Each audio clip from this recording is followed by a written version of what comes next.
Pero kung ang ubang mga pundok, moingon nga iya ra man sa mga Israelita. Unya kay gisugo man eh. Sugo man eh sa Ginoo nga ang kanon. Kining gisgutan diri nga baka, karnero, ug kanding. Unya gisugo man eh sa mga Israelita. Nganong mukaon man pud mo nga dili man mo Israelita?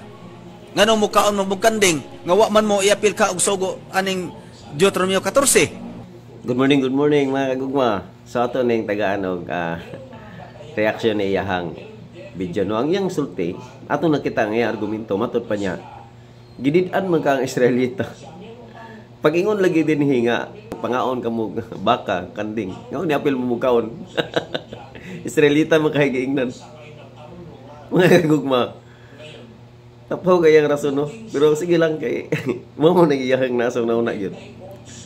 So kinatong igsong pinangga gato siya nga mo na gibasihan sa mga Kristiyano anong mukaon dili oy wala ka bantay sa sugo ni Hesus Kristo nasan Marcos City 18-19 muna ang sugo ni Hesus Kristo unya kana nga bersikulo igo na nga maka asdang niyan ng inyong mga argumento. Unsa may mabasa diya tan Marcos City 8 ngadto sa 19 mao ni ang atong basahon na. Matud pa diri nara magpasiunang istorya. Nga wala man moy sa labutan. Gingnan diri ni matud pa ni Hesus Kristo dili mo kasabot. Atong basahon na. Matud pa diri ug siya mingon kanila. Ingon ba usab kamo ni ana nga mga walay sa labutan? Uy. Paminaw mga SDA. Matud pa diri ug siya mingon kanila. Ingon ba usab kamo ni ana nga walay sa labutan? Sa sumpay. Wala ba kamo makasabot nga bisan unsa gikan sa gawas nga makasulod sa tawo dili makahugaw kaniya. Bisag unsa nga gikan sa gawas nga makasulod sa tawo di makahugaw kaniya. Kana bang unsa may makahugaw sa tawo? Klaro mo kay ni diri kay wala makasulod sa iyahang kasing-kasing kun dili sa iyang tiyan o magagula sa dapit nga hilit. Kini giingon niya nagahimong malinis sa tanang makaon. So klaro kaayo nga kung mukaon ka bisag unsa nga gikan sa gawas nga mosulod si mong baba dili makahugaw dili mo kasabot ana matud pa ni Hesus Kristo gahi day kay mugulo.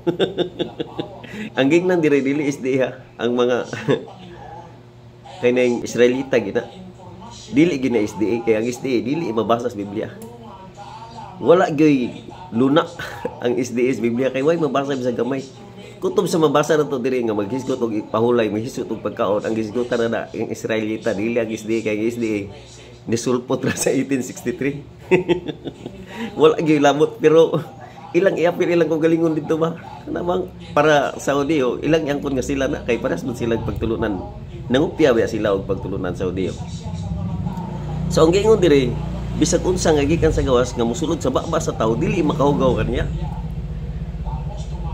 klaro naman kay nang naa nya ila ra man ang sumpayan ang ilang sumpay mga igsoon nga matud para ba nila Bible alone sila pero Bible alone nga kanabang buot-buot ngano may matagbut-but kay sumpayan man nila ni usa may lang sumpayan na raw bisag unsa nga tinapay nga mosulod sa baba sa tawo di makahugaw kaniya butangan nilang tinapay nganong butangan nilang tinapay kay sa konteksto ko no sa Marcos 1 paingon sa 19 nagisgot ko ng tinapay tinuod nga nagisgot og tinapay pero sa dihang gikaro ni Ginoong Kristo kay makahugaw man lagi ningon Ginoong Kristo bisag unsa dili kay pagpanghunaw lang bisag unsa nga mosulod dili kay butangan ninyo tinapay wala pa moy sa labutan matud pa niya bisag unsa nga mosulod sa tawo dili makahugaw kaniya walay sumpay da nga bisag unsang tinapay hinuon na mabasa sa Biblia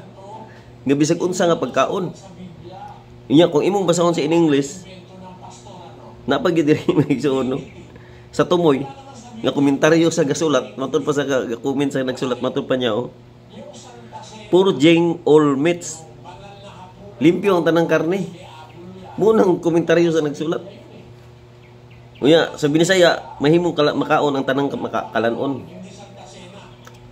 Kabalo ba mo sa ilang sumpay mga kagugma? Ningon sila tanang makalanon. Way labot ang baboy kay ang baboy dili kalanon. Isa may nagingon nga ang baboy dili kalanon. Kamura pod. Ha? Ang Israelita giingnan nga di mo kaog baboy, nganong giingnan man sila? Be, sabtaro kayo. Pwede ba kaingnon nga ayaw kaog baboy kung dili na makalanon? Ha? Dapat nga giingnan kag dili ka mo kaog baboy, giingnan ng Israelita nagpasabot nga kalanon day na di lang ipakaon. Kay di man ka pwede musulti og ayaw kaon anang dili kalanon. Basta gani dili kalanon, dili na kaangay sultihan anak nga ayaw kaon anak kay dili man na kalanon. Palitan ng plato. Mingong ingon lugar ka nako nga ayaw kaog plato, nga dili man na kalanon. Palitan kaldero, ayaw kaog kaldero. Hagas ingnon pa ka anak. Giingnan gani ka nga ayaw kaog baboy, nagpasabot nga kanang baboy kalanon na ayaw lag kaon. Mao na ang sugo sa Israelita, pero sa panahon sa Kristyanismo, tanang pagkaon pwede na kanon. Mao na mga kagugma. Kanang Marcos City, dili na ngayon yung sumpayan pa. Kaya unsa may makahugaw sa tao. Gilaborate ra ba yung ayo? Dili pagkaon ng makahugaw. Tanawa tiwason tog basa sa 20 ningon nga og siya mingon nga nagagula sa tao kana makahugaw sa tao. Kani magagula sa tao kana makahugaw sa tao. Unsa man ni? Tawa ha? Sa 21 kay gikan sa sulod sa kasing-kasing sa mga tao magagula ang mga mangilad nga mga hunahuna. Mo na makahugaw. Ang pagka makikhilawas, ang mga pagpangawat, ang mga pagbugno, ang mga pagpanapaw, ang mga kahikaw, ang mga pagkadautan, ang pagpanglimbong, ang kaulag, ang dautan nga tinanawan, ang pagpasipala, ang pagpalabi-labi, ang binuang. Mo man makahugaw sa tao. Nga kaning tanan, kining dautan nga mga butang sa sulod nga gagikan nga makahugaw sa tao. Di na masabtan. Nabay gingon dire nga makahugaw sa tao mukhaog baboy. Gisulti ba nag-apil dire? Nganong sumpayan man ninyo ni? Busa, kamo ang Bible alone nga magsumpay-sumpay sa Biblia.